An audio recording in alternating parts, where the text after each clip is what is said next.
Um, I think it's Barbara on the 682 number. Can you just be sure to stay muted because we're getting a little bit of feedback? It's not me, Daniel. Oh, okay, okay. Well, to the 682 number, I'm gonna go ahead and mute you. Apologies. Okay, I'll go ahead and get us started. It looks like we've got not everybody from the task force, but we've got a good crowd.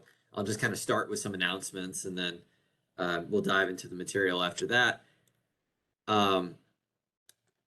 So really what we have to do today, besides just a few updates, is go through the quality of life section, the transportation and infrastructure section, and the parks and open space section, and then that's it. So from a staff updates perspective, I just kind of wanted to share this timeline with everybody. I know that I had shared this previously at the last meeting. There's not a whole lot of change here. So we're going to the Comprehensive Land Use Committee on Tuesday, June 14th. It's at 8:30 in the morning. The link should be available on the city's website. It gets posted with the city secretary. Either way, by next week, I'll be sure to share everything with everybody on the task force and put that as also on the website, just so that it's an easier path to go find it. I don't have that right this second because I don't think that the WebEx link has even been created yet. Beyond that, if all goes well with that presentation, our next stop would be to City Plan Commission on either July 14th or July 7th or July 21st. They're going to be one to up or down vote.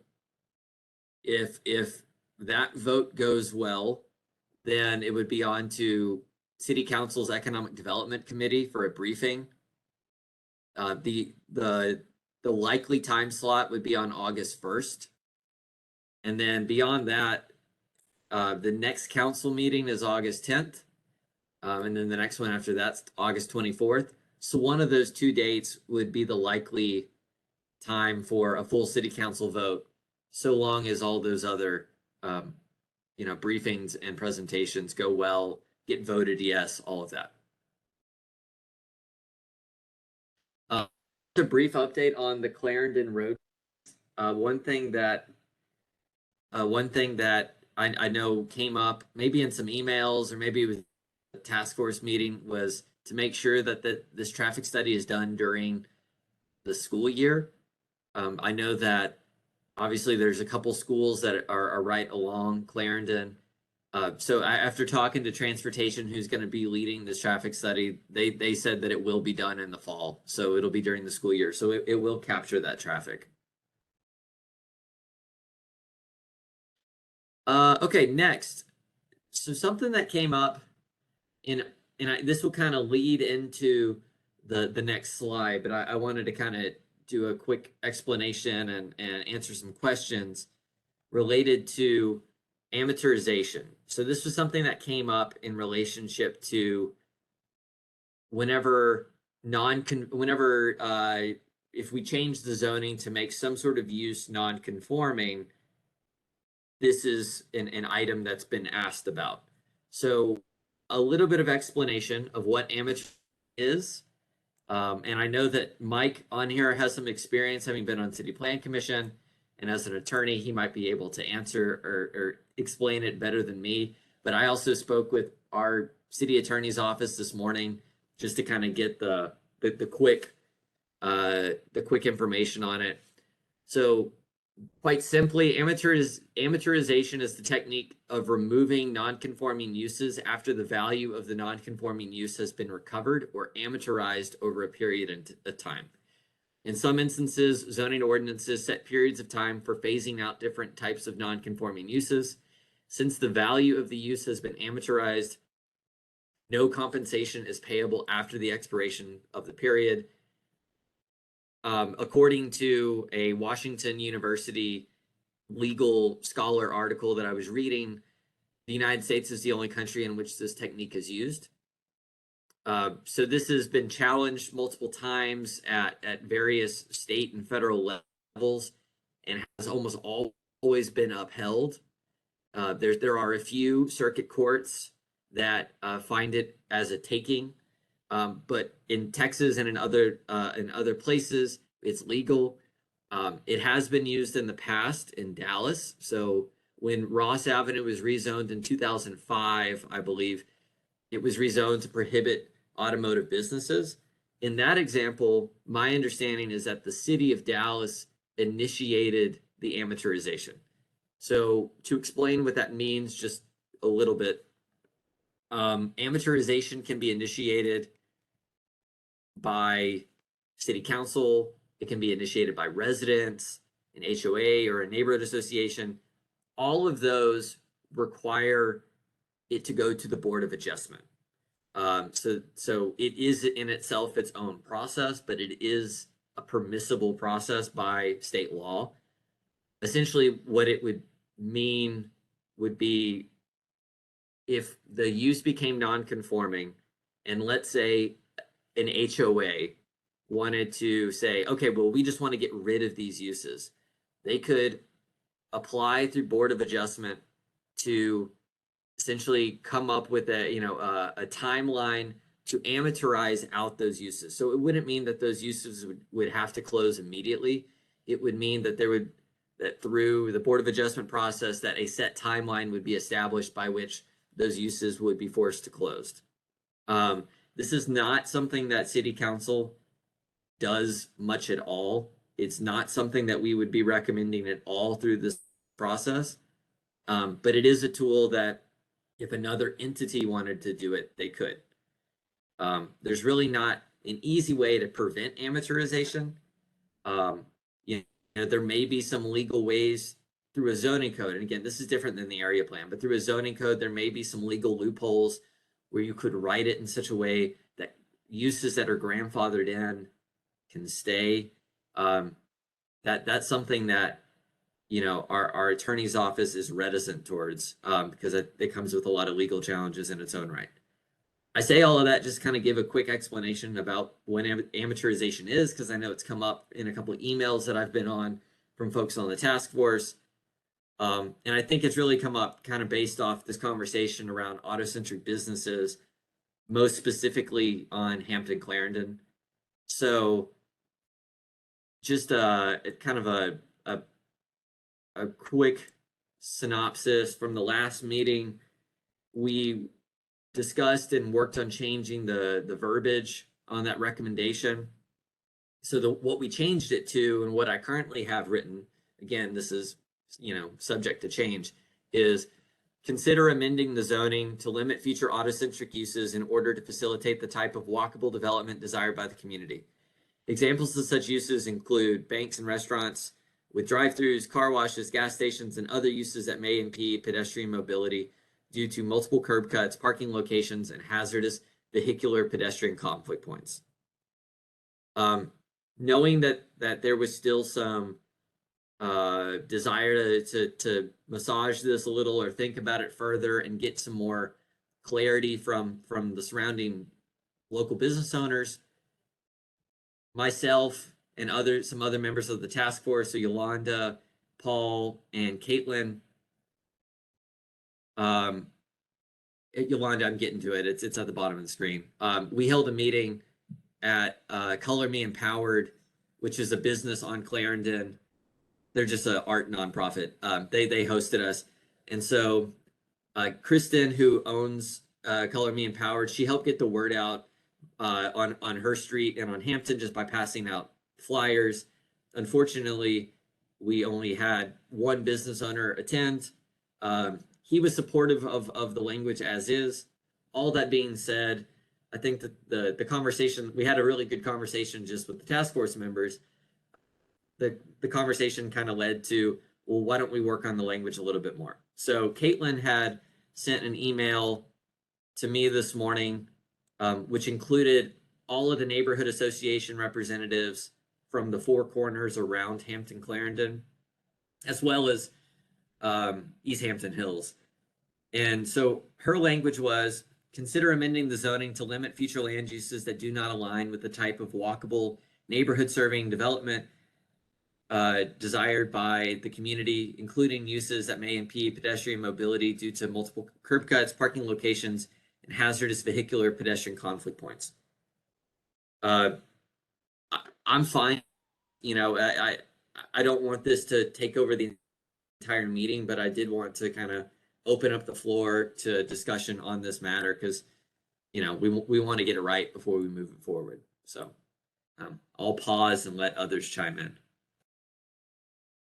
Well, Daniel, I think you said it, Caitlin and Yolanda and myself, and I think Red Mary Lou in there as well.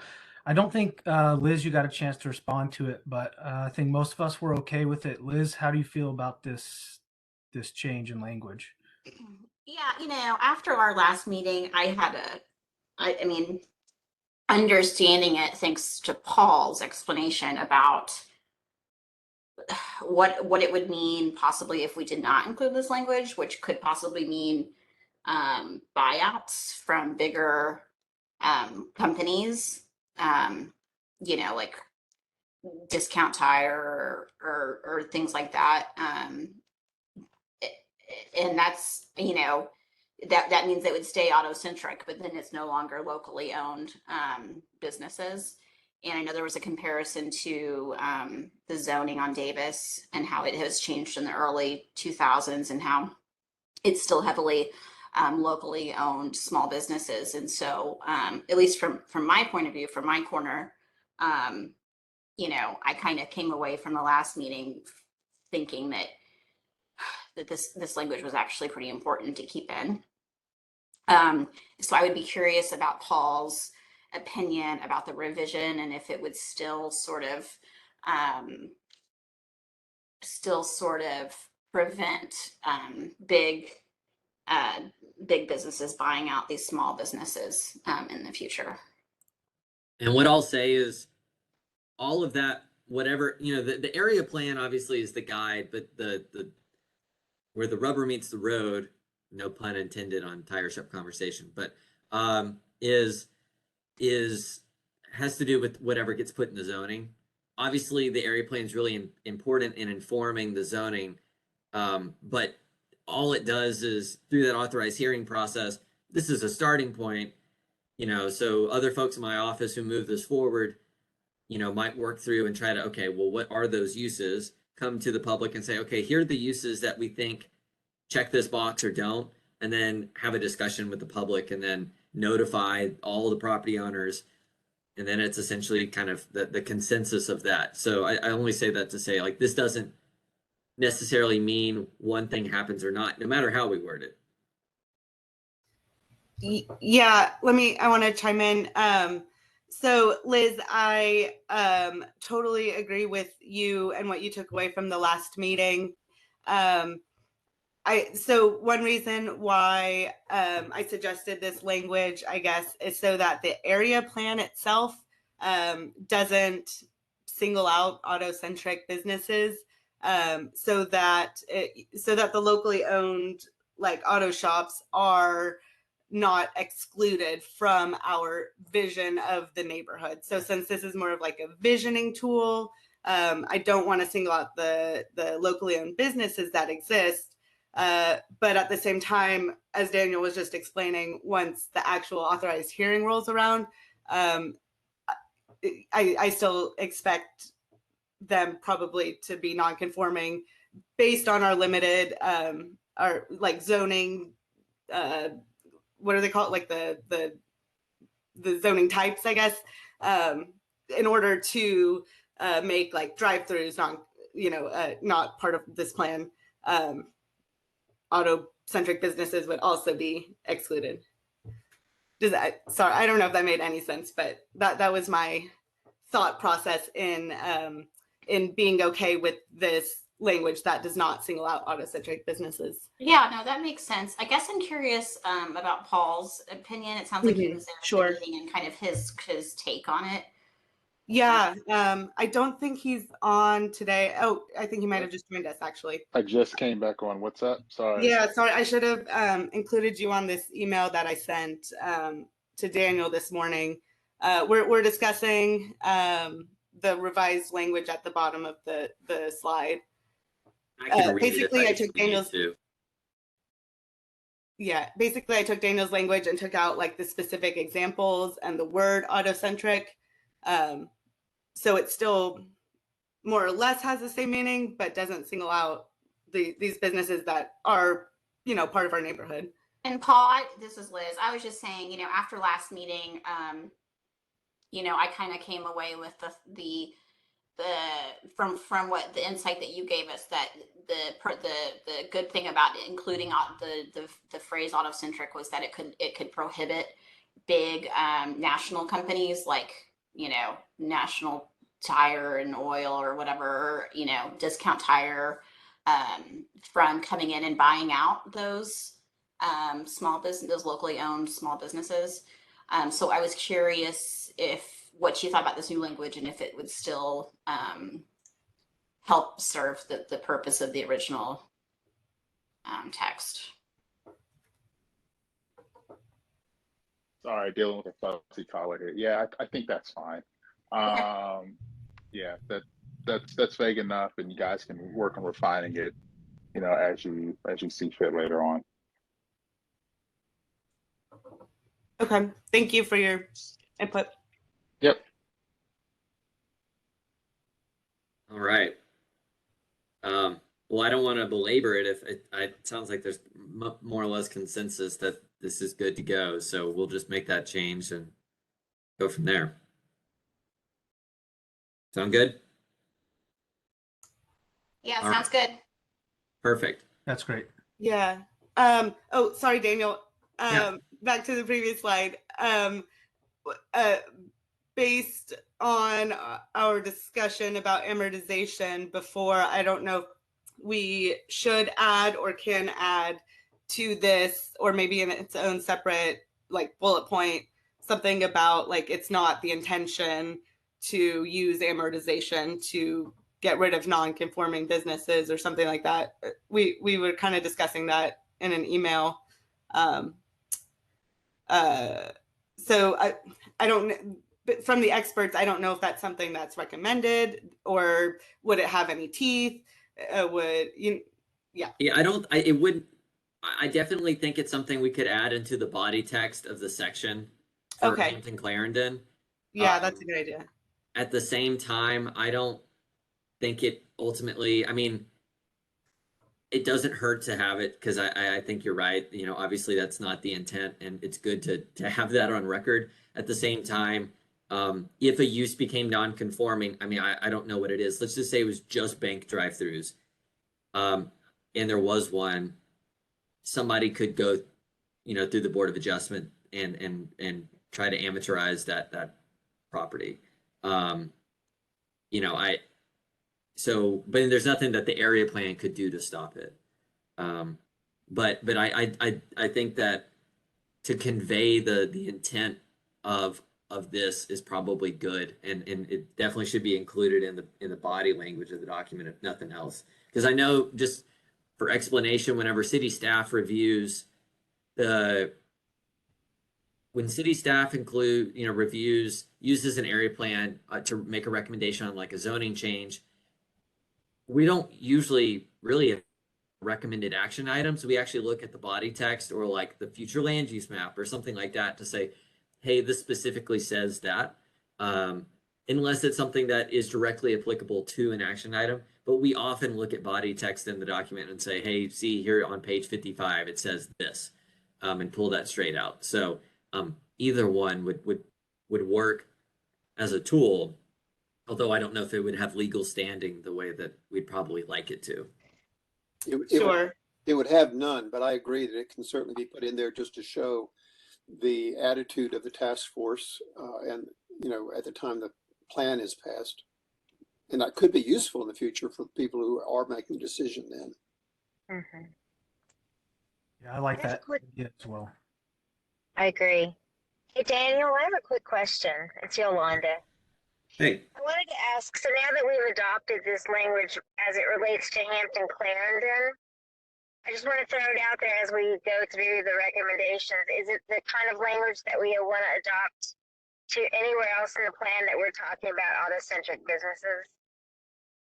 Yeah, that's a good question. The only areas that we would be doing that in would be the one, Clarendon and Edgefield, so that one authorized hearing, and then Hampton Station area. Now, Hampton Station area doesn't have any, so we would be precluding any things in the future, but there's nothing today that would be exempt. The only one might be that McDonald's,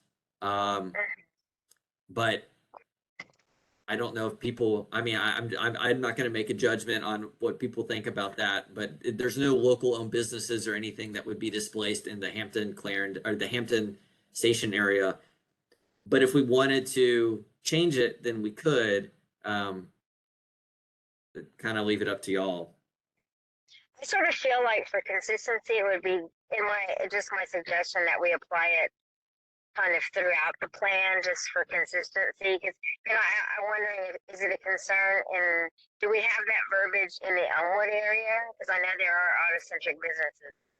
We do, but also at the same time, I mean, it was specifically requested by the neighborhood association and others to include it. So, and I don't know if Elena can speak to that more, but Yeah, from Atlantic in the chat, concerned about repair shop. I think that from what I have heard, I don't know that anybody knew about this amortization thing. But since the neighborhood did specifically say that, and the feeling I have gotten from any recent conversations I've had is that we don't want any more. Is there any way to put that intent statement in that we don't, because I don't think anybody wants to, I mean, we want no more new, but I don't think anybody wants to, I don't think anyone, even in my neighborhood, that would like to get rid of some of them, wants it to go through that amortization process. After you, as I was reading that slide, I thought, oh my gosh, that's alarming. So,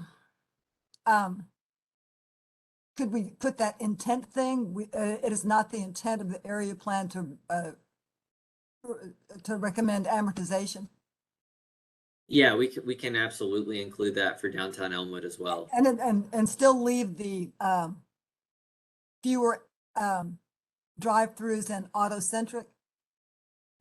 Since I've used the guys up there, I mean, I don't want anybody to be run out of business.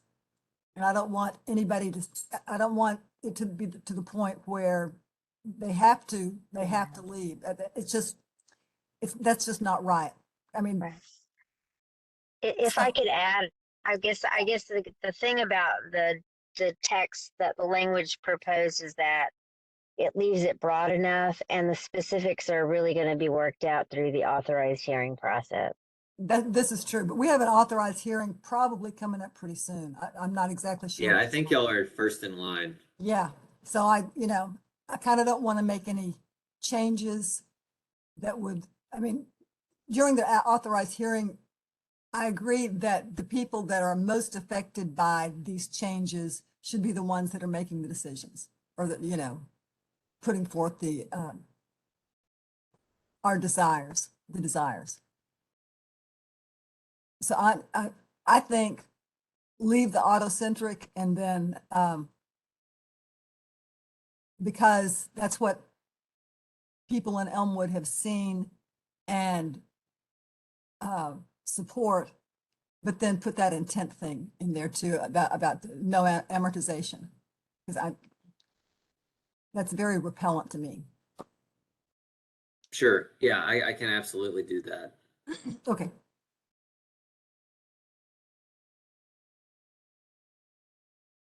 All right, I'm going to slide us on to the next section unless there's anything else. Daniel, can I ask a question? Sure. On that, just to make sure I'm seeing it clearly? If there is a non-conforming use that is established by the authorized hearing or any rezoning, but that some uses are authorized and some uses are not authorized, so some are conforming and some are non-conforming. Let's say a tattoo parlor, something like that, but there's a tattoo parlor there. So what we're saying is that in believing in grandfathering, just because there's new zoning that says no more tattoo parlors, doesn't mean that the tattoo parlor that's existing and may have existed for quite some time, they don't have to shut down. That's grandfathering. But we do have rules on the grandfathering that if the business itself changes hands or closes and then reopens a year later, that it can't rely on the grandfathering anymore, right? So that part's correct. Yeah. So here's my in question. So here's my question then.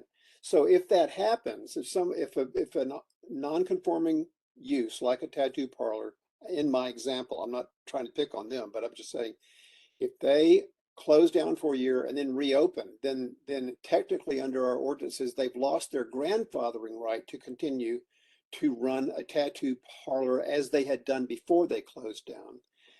But let's say they open it up anyway, and they are running a tattoo parlor. So now they're a conforming use, non-conforming use with no grandfathering rights to the use of that. Is there a way other than amortization to have that business leave on account of the fact that they've lost their grandfathering rights? In other words, then they're simply operating as a non-conforming use with no grandfathering rights, which would have been built in for them had they just kept the business going or not sold it to another tattoo parlor company. Once they lose that right, is there a way to, using crass language, get rid of them other than amortization? that's a good question. I'm not a real estate attorney. What I would say is by becoming a non-conforming use, that would technically be a code violation. Well, but all So, amortization is non-conforming use.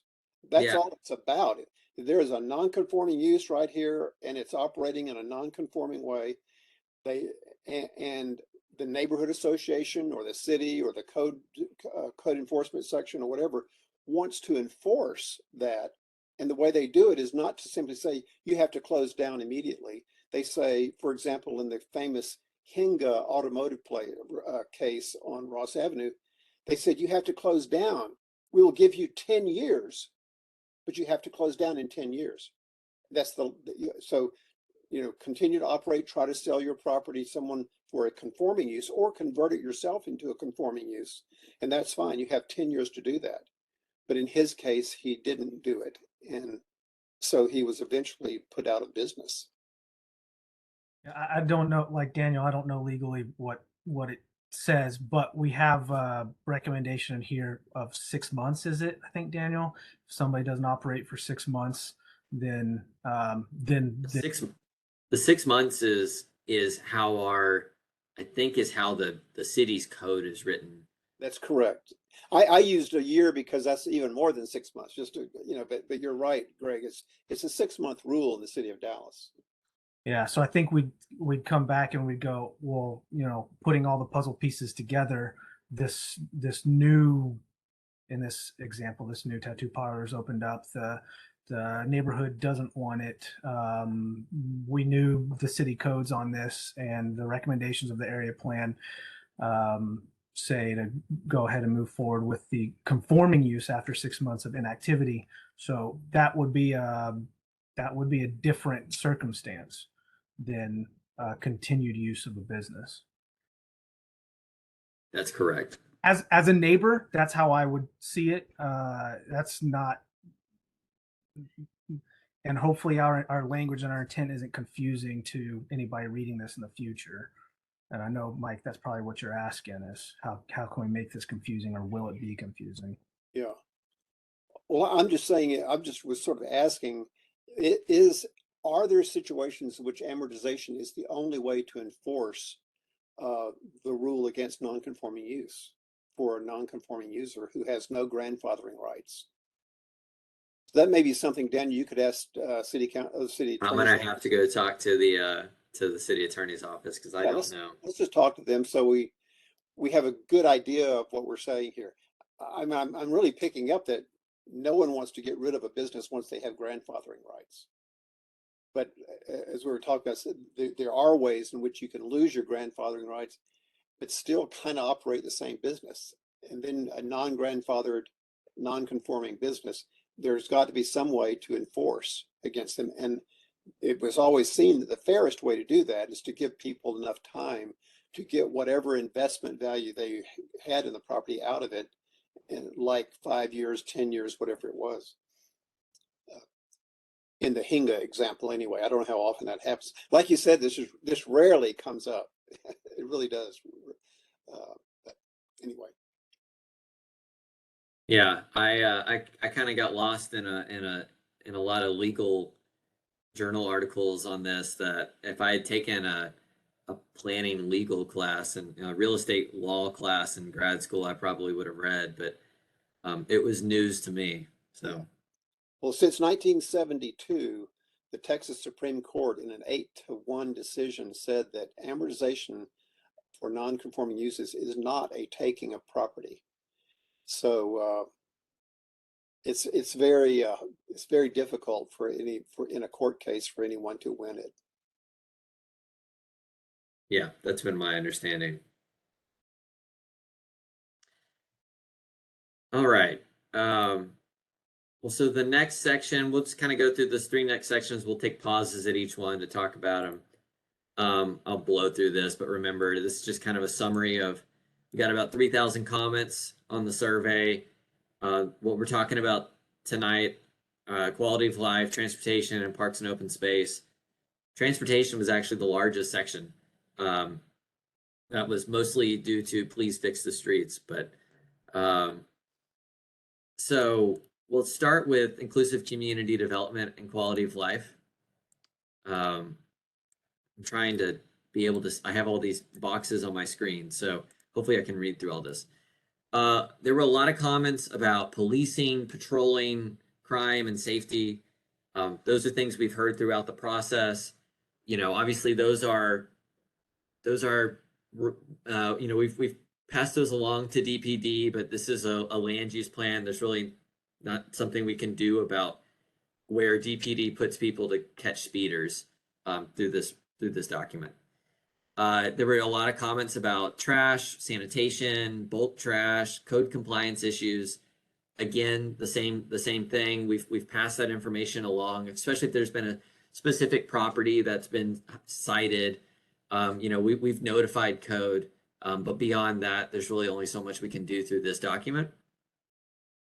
Another item that came up a lot was concerns, just kind of a direct quote or some summary of those quotes is turning West Oak Cliff into Bishop Arts.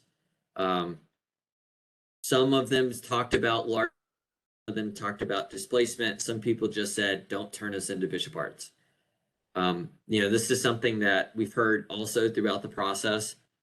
The intent, Bishop Arts was very different in the sense that an entire area, probably a quarter the size of West Oak Cliff, if not bigger, was rezoned to allow for much denser 6+ story multifamily development. We're not making any sort of recommendations of the sort. And in the locations where we're even making recommendations to allow for mixed use, the heights and the setbacks and all of those factors are very different.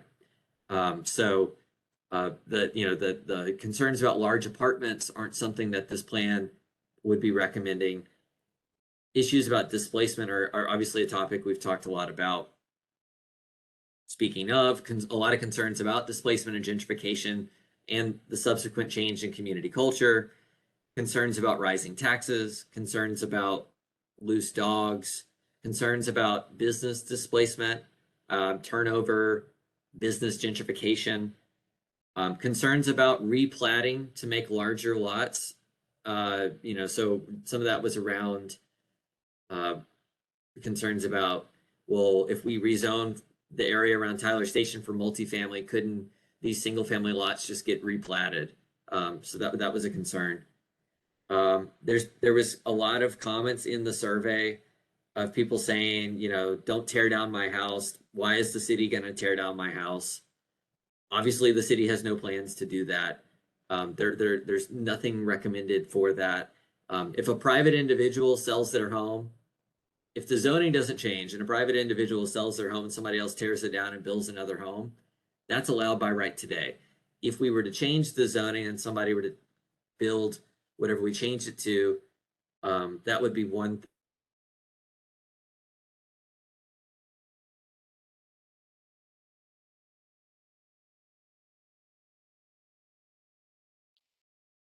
Daniel, we've lost you, I think.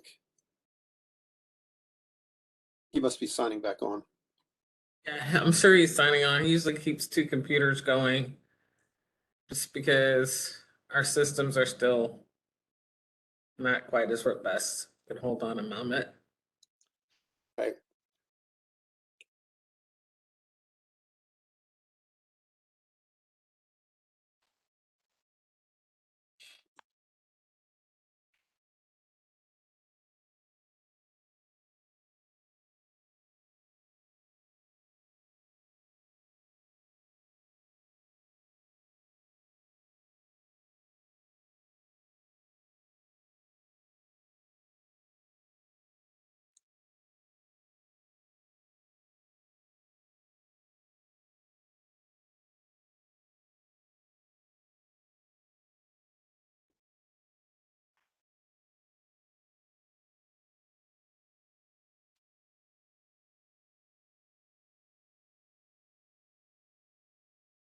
I'm texting him right now.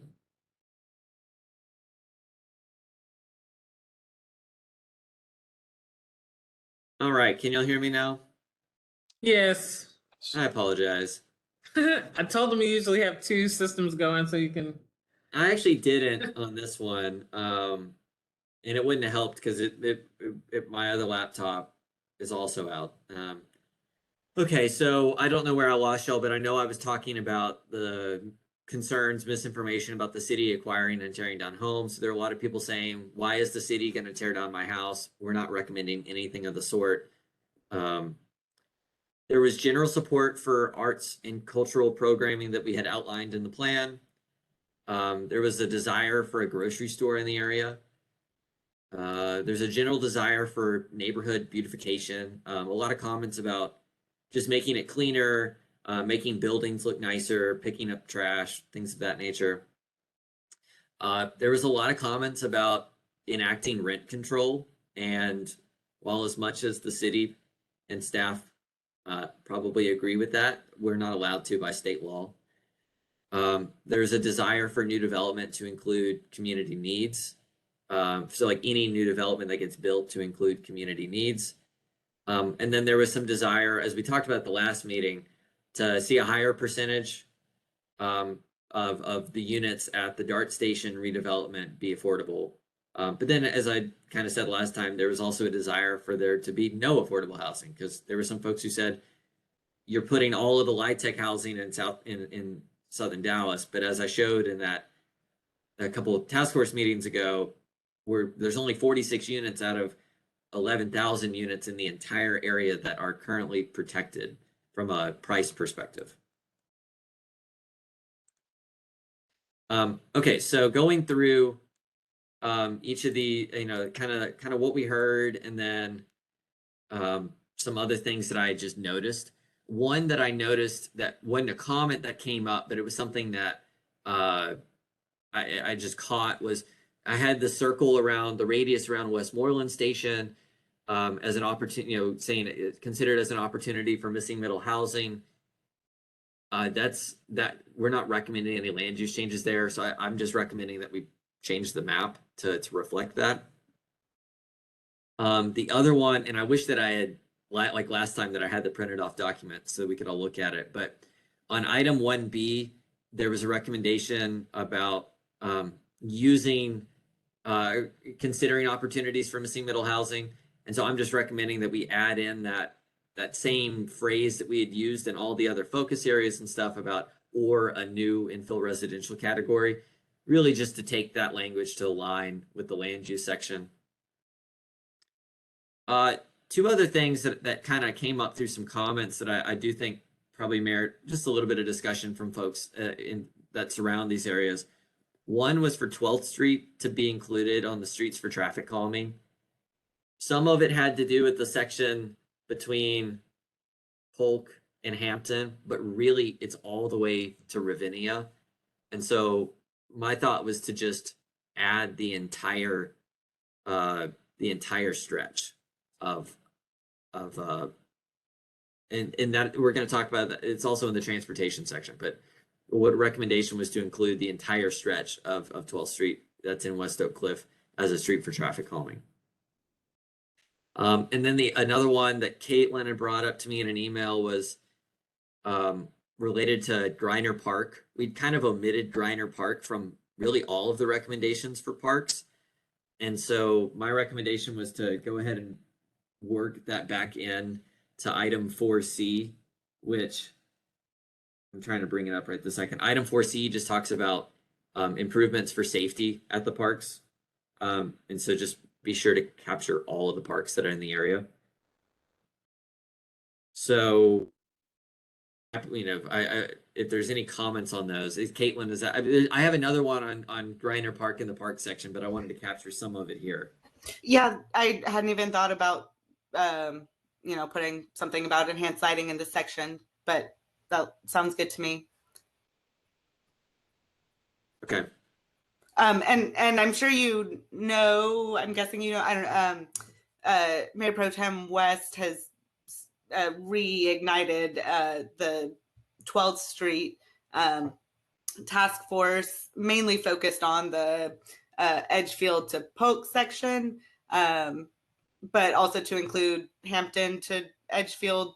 You know, if they're the neighborhoods from Hampton West want to chime in on whether or not they want to be included in that as well, you know, I'll let them speak for that section. But for Hampton to Tyler Polk area, I think we're very in favor of looking at 12th Street. Yeah, I know that, you know, one comment that kept coming up about 12th Street between Hampton and like Ravinia was speed bumps, stop signs, all these things. Those are all traffic calming measures.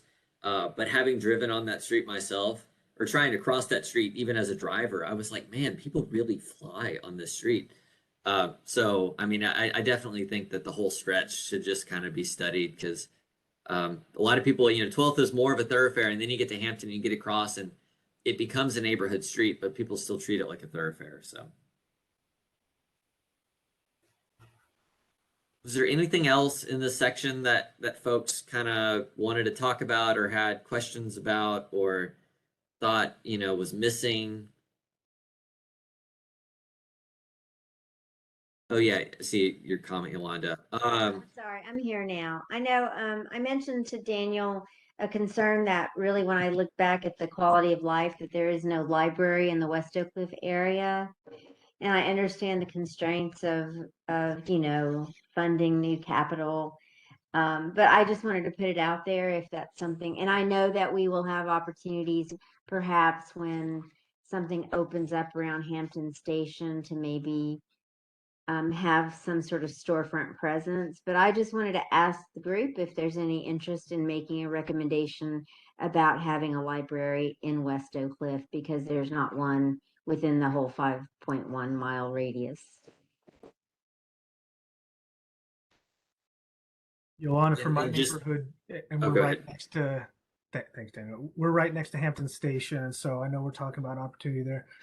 I'll tell you the truth, if we're going to have a public space, we'd prefer an open green public space that's within a 20-minute walk for us. We don't have anything like that. So if it wants to get proposed at Hampton Station, gosh, we'd much rather have an open green space. Right. Well, that's good feedback, and maybe all the more reason to recommend exploring a dedicated space that might be used as a library. I just want to throw that out there, and if there's any support for adding that as a consideration to the plan. And just for folks, because I when Yolanda and I chatted about this, so the closest libraries, there's North Oak Cliff, which is at Bishop and 10th I think, so kind of near Bishop Arts. And then there's Hampton Keast. I think that's right. Yeah, Hampton Keast, which is right across from Keast Park. So it's about a half a mile south of Hampton Station, or probably quarter mile south, half mile south of Illinois.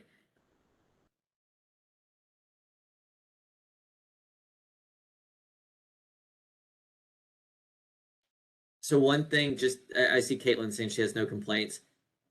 Again, just a reminder that this is a plan that the goal is for it to be implemented in 5 years. I can talk to the library, to the library office or department and get their thoughts, but they could also easily say that's not in our scope of work for the next 20 years, and so we don't feel comfortable including that. And so we kind of have to marry what their master plan looks like with what the community's vision is. I just kind of want to state that, but I'm happy to go talk to the library office and see, is this something y'all are thinking about, or expanding services and learn more.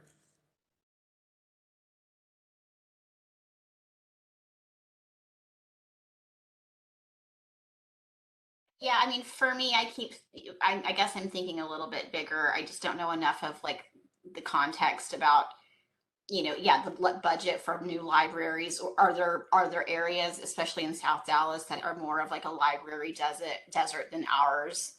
And I don't know. I guess for me, I don't know, and I don't know enough information about the bigger sort of need in our area, considering like the library office would presumably be sort of in charge of planning out for the whole city.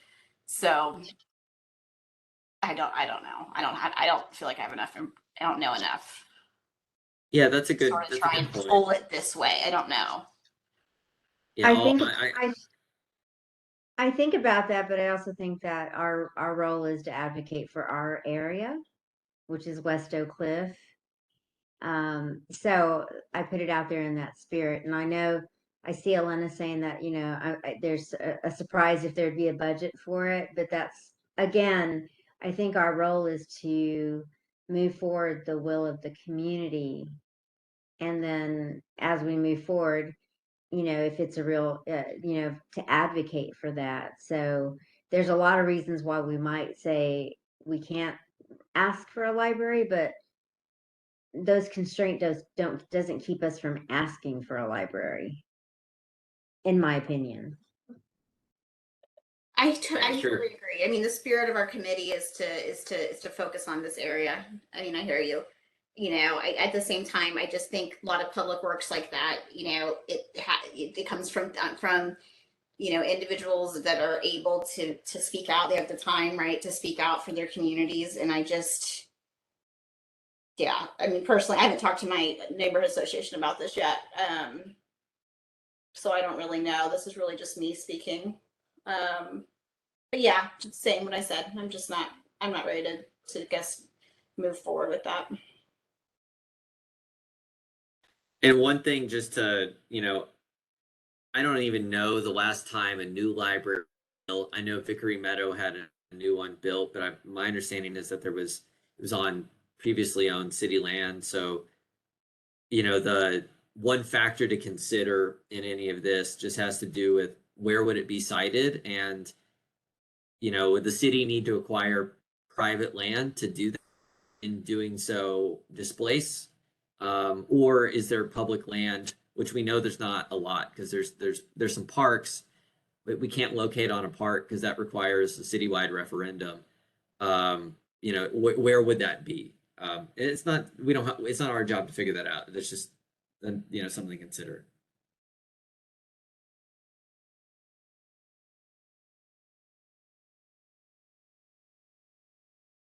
All right, does anybody else have any thoughts on this? And if not, my marching orders will be to reach out to the library department, learn more about their overall plans, funding, opportunities, and even see where that stands. And maybe they've got other plans that are worth sharing that we just don't even know about. Daniel, what would be the downside of us putting that recommendation in? Would it just be one more thing for people to read, or do you think it would, I mean, could it shift something in that, someone's attitude in that direction? I guess that's the deal, because I'm kind of with Yolanda. It would be good for us to advocate for it. Yeah, I mean, it's one of those things that we can obviously include.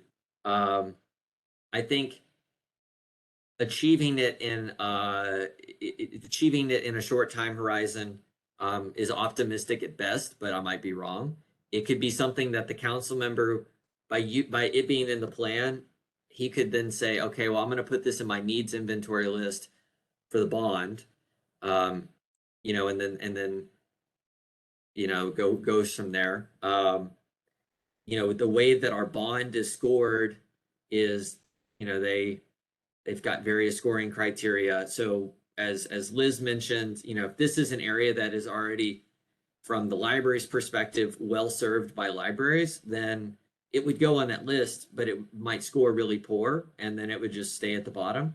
Or maybe it's not. Maybe it's an area that is in the need, especially maybe on like the western half of West Oak Cliff. Maybe there's a need there.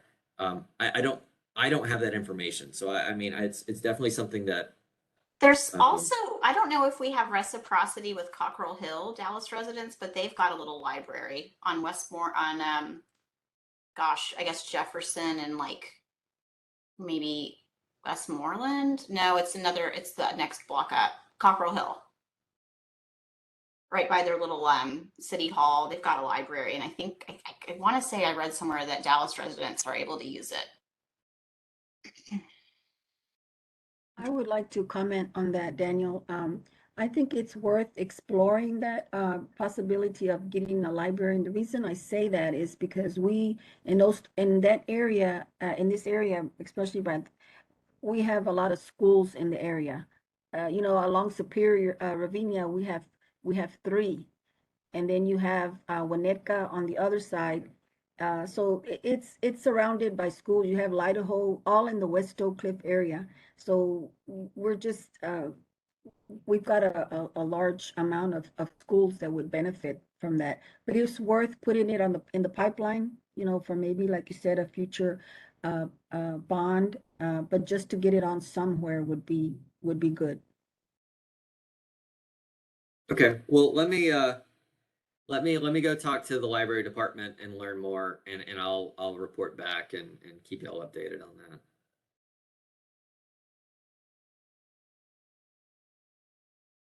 Was there anything else, or can we move to the next section?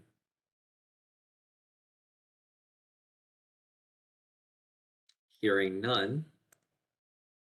Okay, transportation and infrastructure. A lot of street lighting, comments about sidewalk improvements everywhere, comments about the desire for traffic calming and speed bumps everywhere. I know that the bike lane issue was something that there had been in some of the neighborhood association meetings. There was some contentious, you know, people expressing their opinions loudly at each other. But in going through and trying my best to tally comments that spoke in favor or against, it was pretty largely in support of bike lanes, 65 to 27. You know, there were some comments that I thought were kind of, yes, I want bike lanes, but not on Hampton. Well, we weren't recommending them on Hampton anyways, but you know, so there were some comments that were kind of new. Liberals like, I think bike lanes are good, certain street, maybe not a good location. But generally the attitude across the board was supportive of, I was more supportive of bike lanes than against them. And Daniel, if I can, since you're on that, I know in particular one instance you're talking about, I was able to track down that person. They're from my neighborhood. And yes, they were saying they want bike lanes, but not unprotected on Clarendon. So it sounded like a blanket, no, we can't do bike lanes. That's ridiculous. That wasn't the case. So just to clear that one. Okay. Yeah. And to be clear on all the bike lanes, that we'd be recommending, this becomes a puzzle piece that goes into the update to the city's bike plan, which is ongoing as we speak. But the city doesn't install bike lanes without substantial traffic study and understanding what the impacts are. And then on top of that, the funding's got to be there. And then on top of that, really big considerations for safety are a part of that. So we wouldn't just stripe in unprotected bike lanes on a busy street, things like that. Comments about road quality and road repair everywhere. I think, we all, there's agreement that obviously that there's a lot of streets that need to be repaved. Concerns about on-street parking, especially on residential streets. And this wasn't really a spillover from adjacent businesses. This was, why are there so many cars parked on my street? That's not really something that, as long as a car is parked legally, there's really no way that we can stop a car from being parked on the street. But there's just kind of a general comment. Comments about traffic calming on 12th Street, which we talked about just a second ago. There were a fair number of comments about the change of the DART bus routes. And I know that was something that's happened during this process. DART obviously is their own service plan. The city, council voted on that and approved that kind of through some other things that they do at DART. So that one's really obviously out of the scope of this plan. I know one item that came up through a conversation in Elmwood was, and we actually added into the plan was, well, if you move buses over just to Vernon, that's fine. Can you make it easier for us to walk there? And so we actually added in recommendations for sidewalks accordingly. Okay, comments about streetcar extension from Bishop Arts to the area. That's something that's really out of the scope of the plan because DART would be the one implementing it. At the same time, DART has a streetcar planning guide that's about to get adopted by their DART board. They're making no recommendations for any extension beyond the line that goes to Bishop, extending to the Southern Gateway Deck Park. They try not to duplicate service, so extending from Bishop Arts to West Oak Cliff would more or less be paralleling what the DART line already does today.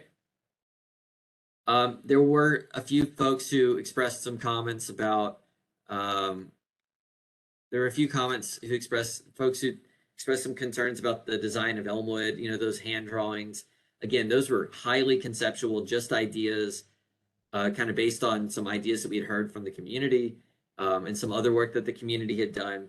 Anything that would ever be done there would have a lot of community engagement and input. It would be a bond project. Those wouldn't even be starting points for it. Those are just ideas. I think people kind of, got hung up on that without it really being something that is going to ultimately be implemented. There were some concerns kind of on both sides of the recommendations that the Hampton Road Taskforce had outlined. We used some of those recommendations somewhat as a guide or a starting point for our own recommendations for Hampton, but they're not necessarily the exact same.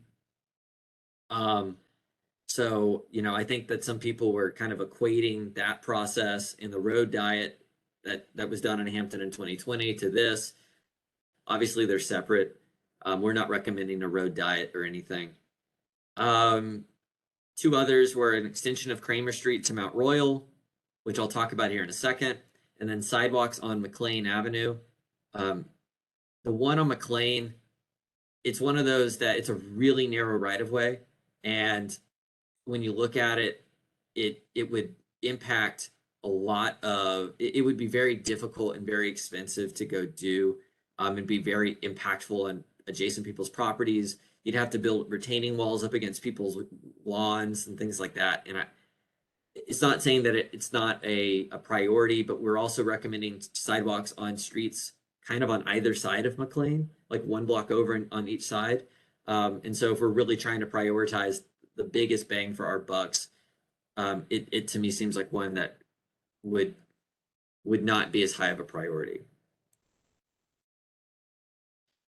So as I mentioned, adding 12th Street into the traffic calming recommendations. And then this other one that I wanted to bring up is something that popped up that I had never even noticed or thought about, but one person had a couple comments on the survey, maybe it was a couple people. So, just south of Davis, kind of just west of Beverly Hills, in an area that we don't have any representation from, they don't have a neighborhood association. Kramer Street comes down and then turns and becomes Mount Rainier. And then Mount Everest Street dies into a dead end. And then Mount Royal Street is here. There's city-owned right-of-way that you can tell Kramer Street was supposed to, in the past, probably have connected through, and it never was constructed. And so their recommendation was, is that something that we want to include? I'll leave that to y'all. I know that most of you, that we don't have any representative from this area, so kind of just for discussion if people had thoughts. It is heavily forested, so it would cut down a whole lot of trees that a lot of people's yards back up to and stuff. I mean, we're not adding a whole bunch of housing over here anyway, so I don't think it's a necessary one, but you could do it just as an amenity. Just make it into like a small pocket park, right? Just have a trail shortcut. So if you're going from that small dead end street of Mount Everest or Mount Rainier or any of those, pedestrians and cyclists can go north and south, but vehicles won't. That will cut down on your tree costs and tree mitigation issues, and add kind of a unique amenity over there. I love that, except that Beverly Hills Park is like 4 houses away from there. But I love the idea of it not necessarily turning into a street, but maybe something else. It's just like a linear park, right? Because if you're coming from that corner, like at Mount Rainier, right, you'd have to go, if you're walking to Beverly Hills Park, right, you'd walk all the way around and down a couple blocks just to give them a nice stroke. Yeah. I think that's a good idea, Paul. I mean, we've got a pilot program ongoing right now where they're doing some alley conversions into little trails. And so that's something that obviously, would need some bond funding on. But, you do have some multifamily up here closer to Davis. And you're right, that would be a much shorter connection for kids and stuff in those apartments to get to the park. So Daniel, just those look like lots that front that city right of way that doesn't have any roadway on it. Yeah. Alley between. So park may be a nice temporary deal. I'd say just check with whoever at the city needs to be checked with to see if that's even feasible. I think from a city standpoint, don't you have to provide access to those lots? Yeah, that's a good point. I know that it's one property owner because I went and looked. And they don't have any development on any of it. Let me talk to Parks and Transportation and understand that better, because right now those lots aren't accessible either. Because that alley, it's not even an unimproved alley, it's just trees. I mean, there's just nothing there. So I mean, I'm all for more parks. I just want to make sure whatever we propose is feasible.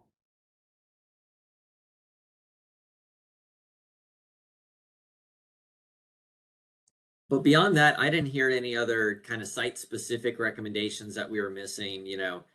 I know that there's a whole host of needs for transportation improvements, roadway improvements in this area. The whole city has that huge list of needs. We can't include every speed bump and resurfacing in here, or else it would be a really long document. But I think I think that the section does a good job in capturing the big stuff.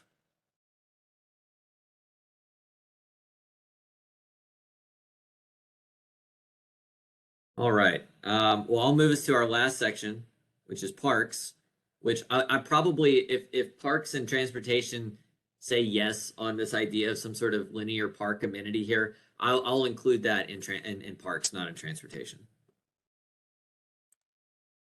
But for parks, so there were a lot of comments about a dog park and a ton of comments about a dog park. And as a dog owner, I know dog owners are very passionate, so I understand. We had a recommendation in there, but it was kind of hidden. It was like to consider improvements at Moss Park or at Martin Weiss Park, including a dog park. It was really short, and so I think that, and I'll talk about it in a second. I think we can just highlight it a little bit more. Comments about park safety, comments about rec center maintenance and improvements at the existing facility. There were a fair number of comments about the Southern Gateway Deck Park, which is obviously way outside the scope of West Oak Cliff. Obviously, it's a great amenity that's coming to Oak Cliff, but really outside of West Oak Cliff. Concern, and I'll talk about this in a second, about the Hampton Dart property, some of that floodway for Cedar Creek, I think it's Cedar Creek, whatever creek that flows through there, Elmwood Branch. Dart owns a fair amount of that property that's currently in floodway. So there was concern that, well, what are they going to build a park there? And we've changed the language in that section to say, you know, only build on where the parking lot is. So no sort of improvements in that area behind the wall where it's essentially unimproved green space. Again, concerns about property takes and home demolition for parks. We're not recommending anything of the sort because we're not recommending any new parks on any sort of residential properties. So, you know, the only opportunities for new green space would be acquiring any sort of vacant commercial land that might exist, and there's not a whole lot of that. There were some comments that parks gentrify, and obviously, you know, if you add amenities, areas become more desirable. But at the same time, you know, it's the city's job to deliver high quality of life improvements to all neighborhoods. There were some comments about environmental quality, trash, protection of the watersheds, ecological protection. There was a desire for more sports fields. But we do have a recommendation. There's really not a lot of parks that have land for that, but we do have a recommendation for, we've got Lenore Clark Hall Elementary and Westmoreland Park that kind of like abut each other. There's a lot of opportunity there for there probably to be some strategic thought with our Parks Department and DISD to work together to build some real nice sports fields, soccer fields there. So we already have a recommendation for that. Caitlin, you know, as I mentioned, the desire for improvements at Griner Park. There was some concerns about using some of the medians for parks. I think that the recommendation on that is not for them to be full-blown parks, but just more functioning open space than they are, and allowing, you know, neighborhoods to amenitize them. Improvement, a desire for improved access to across Clarendon to Martin Weiss Park. And then there was a fair number of comments about adding a skate park in West Oak Cliff. So kind of what I took from that was a couple things. One, add a new recommendation, a whole new recommendation in the section number 4, which is the name of that section is improve and enhance existing parks and green space. So just add a whole number bullet. So like 4D, which would be about, you know, explore, include opportunities to find a location for a dog park and a skate park, since those were really explicitly called out by people, and I think we could do a better job highlighting that. Another item was on the vision illustration for parks and open space. It's right here in this upper corner. We talk about a green space at Hampton Dart Station, which I know that's desired. So the desire was to just change the language. The concern, I think, was we don't want any open space behind that wall so that it's like right in people's backyards. So just my recommendation was, well, why don't we just remove the phrase explore ways to enhance the existing creek area as an open space asset? Since I think any sort of open space that would occur there would be on the parking lot side of the area. Third, add a new recommendation into that section about existing parks and green spaces, specifically about Griner Park. You know, improvements there. And then lastly, about, I think it's, so in section, I misnumbered parks, so I can't say 4C, but in the fourth section, item C, which is consider enhancements to Martin Weiss Park, including a dog park, improved playground facilities, that, you know, yada, yada, yada. Add in there about improving pedestrian access across Clarendon, including a hawk signal at, I think it's Martindale, because that was something that had come up, and I think we can just kind of add some verbiage into that recommendation instead of creating a new one, but I think it's a really good idea. So those are my general comments, or ideas, but open to discussion for sure. Hey, Daniel, these all sound great. Something that has occurred to me that I can't believe I hadn't brought up before is the possibility of spray grounds. If those of you that aren't familiar, they're like splash pads. It's like a playground. We have that in for Martin Weiss. Oh, we do have it in for Martin. To add it in? Yeah, no, it's in there. So it says consider enhancements to Martin Weiss, including a dog park, improved playground facilities, and a splash pad. Okay, cool. Thanks. Yes. Yeah, I spent Memorial Day weekend at a splash pad with my niece and nephew 2 straight days. So They're so great. They are great. If your kids aren't swimmers yet, oh, they're so great in the summer. Yes. Okay, I was just going to ask you about that, Daniel. I'm glad I'm glad that splash park is in there at the Martin Weiss. Thank you. And my understanding, I might be wrong, is I think the Aquatic Center is reopening this summer. I think I don't know if it had been closed because of COVID or what, but my understanding is that it's reopening, but I don't know if it has yet. Yeah, I called them actually, and they are reopening. They reopened this week. Oh, great. Yeah. Yeah, I know that between COVID, I mean, I've heard about lifeguard shortages are pretty extreme right now, so they're getting paid a lot more than whenever I was a lifeguard 2 decades ago. So, does anybody else have any other comments or concerns or ideas for the park section that might need tweaking? I guess for the record, I'll put for Hampton Hills removing language number 2. I don't love it, but if people are commenting on it consistently, then you know, hopefully at some point somebody recognizes that there's a big gap in our parks in the middle of West Oak Cliff, and we find a way to provide an enhanced open space for people that live there. And adding to removing the language in number 3 of the recommendations really eliminates the one opportunity there was for that in the area. And I'm not recommending removing the whole thing. It's just removing in the creek area. Because I definitely think if a development goes on the parking lot, then there could easily be an opportunity for some public open space there as a part of that. It's just in that area. If you at the Hampton Station, you've got that big wall, and then there's kind of that forested creek area.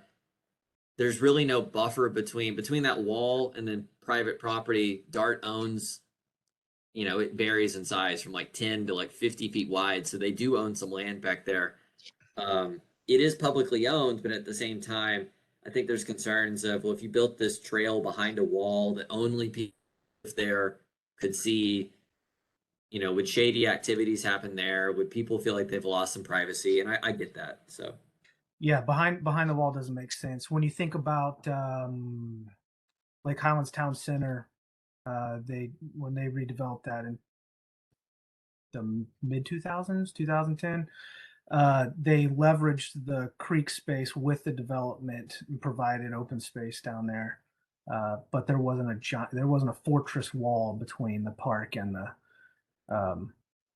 apartments, shops, everything going in there. So it's a little different. I understand that. You don't want to create a blind corridor. Yeah, and I can tell you that in the RFP for Hampton Station is currently for all being drafted, and there's we specifically call out open space and point to the area plan. So it's definitely something that the city agrees with and would like to see there. Because if you look at areas not near within 10-minute walk of a park in West Oak Cliff, yeah, Hampton Hills and then the east side of Jimtown stands out pretty prominently. Well, thanks for getting that in RFP. One other thing that occurs to me, Daniel, is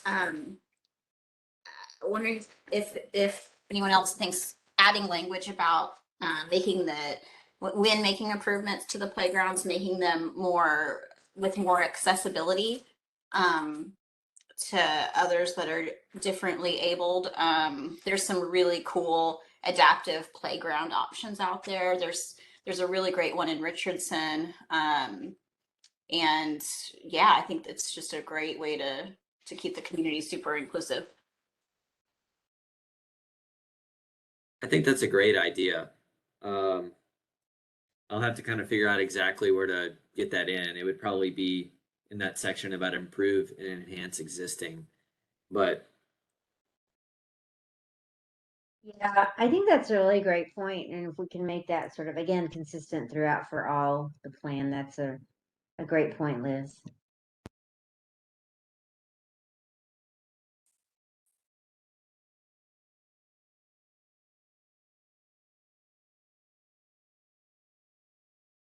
all right. Unless there's anything else, that's it. Is this where we pour the margaritas and stop recording? Yeah, exactly. Joking. Yeah.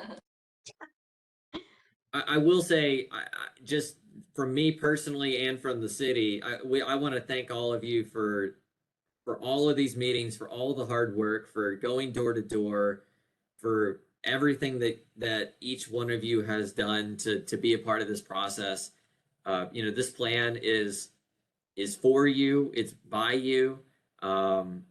It's and I know that we've had some long meetings and some meetings where we were exhausted and we're probably wondering where is this all going. But we've got a draft plan that really, for all intents and purposes, is highly reflective of the community's vision.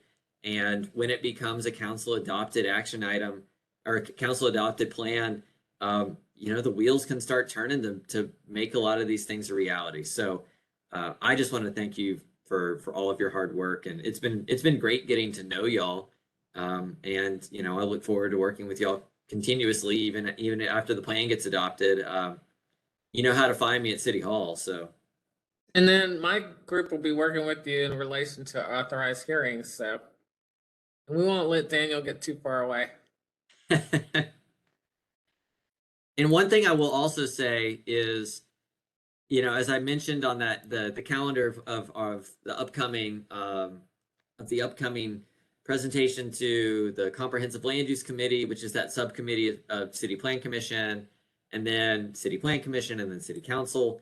For all of those, those are public meetings.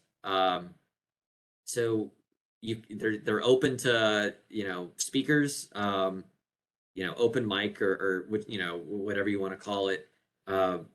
If you want to come and speak favorably as a task force member, or you've got neighbors who are really excited about this plan, who want to come and say, we're really excited about this plan because it does X, Y, and Z.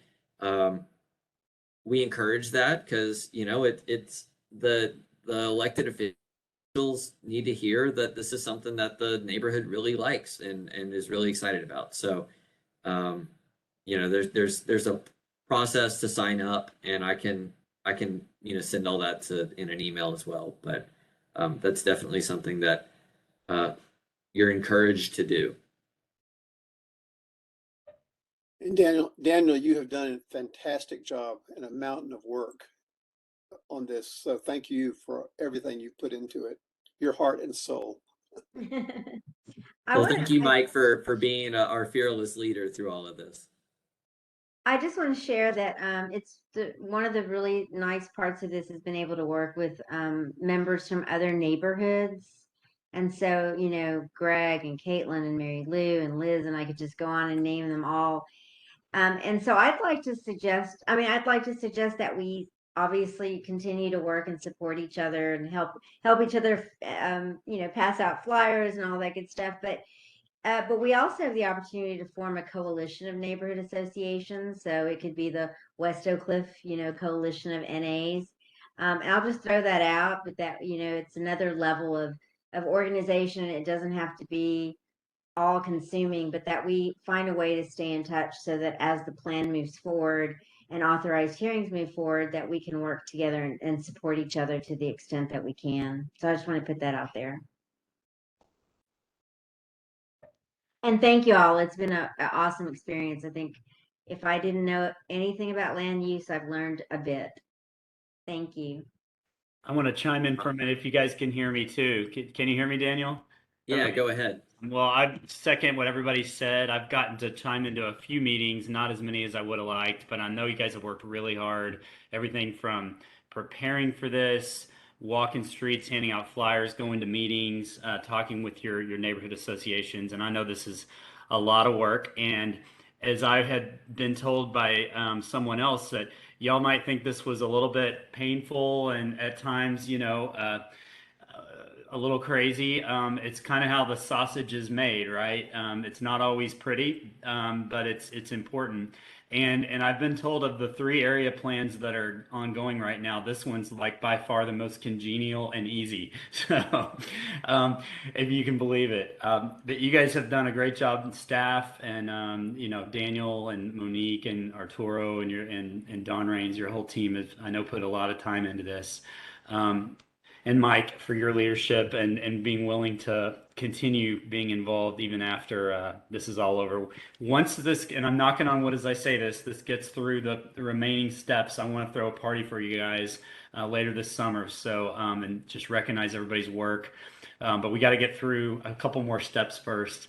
And then with that being said, I have spoken with Hampton Hills so far, and also Elmwood, and have asked them for the neighborhoods to come together and consider doing letters of support that we would then incorporate into the final document. And so it'd be memorialized for history, and also could be used as part of and with the neighborhood leaders' names and the task force members' names, and also be you know, observed and read by the planning commission, by city council. And what I said to those 2 neighborhoods, I'll say to the rest of you guys, you know, I would hope your neighborhoods would consider that. And it doesn't have to be just blind support. You can say, here's what we like about it. Here's what we might continue to have concerns about in the future. And here's our position on it. And so, but certainly don't make up concerns if you know, just to put them in there. If you love it, say that. But with that being said, I'd love to have those letters if your neighborhoods will do them by mid-June. And I am trying to schedule, Ashley in my office is trying to schedule meetings with each neighborhood president and then task force rep in the next couple of weeks. So if you haven't seen that request, please just shoot me an email and I'll make sure I get you on my calendar. So with that being said, thanks again. And I see Commissioner Popkins on here as well, our planning commissioner for District 1. It's been an awesome process. I've just been listening to you guys, and I'm so impressed with where we've gotten, and I've just tried to stay in touch with all the important issues to make sure that this has been a fair process and we're listening to all the input. And I'm just so impressed with how this has all come together and how much work you guys have all put into this. So thanks. Can't wait to see it come to commission. Okay, well, I guess we will stand adjourned. Excellent. See everybody later. Thank you for attending.